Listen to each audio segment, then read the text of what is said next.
لو انا عندي قطع قديمه وارثها من جدي وجدتي، اعرف ان هي فضه ولا ميتال ازاي؟ ما تقوليش عيار 925 وعيار 800 هلاقيه مكتوب عليها، لا، لان زمان قوي ما كانوش بيكتبوا العيار. تعال اوريك مثال. في فرشه، تخيل جده الحاج، ولا المفروض نقول جده الباشا، جده الباشا كان بينظف هدومه بدي، اللي هي تستخدمها كده تنظف بيها هدومك قبل ما تخرج.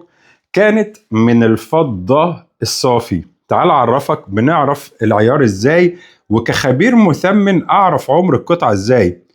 بالانجليش مارك سيلفر.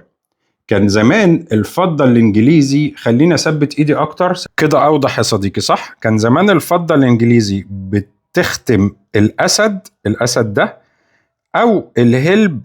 احنا بقى كنا بنختم زهرة اللوتس.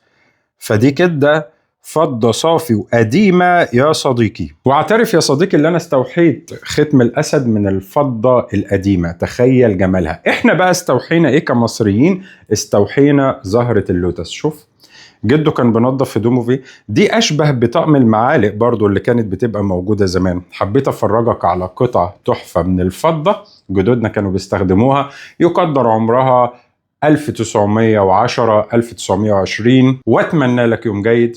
اشوفك دايما على خير.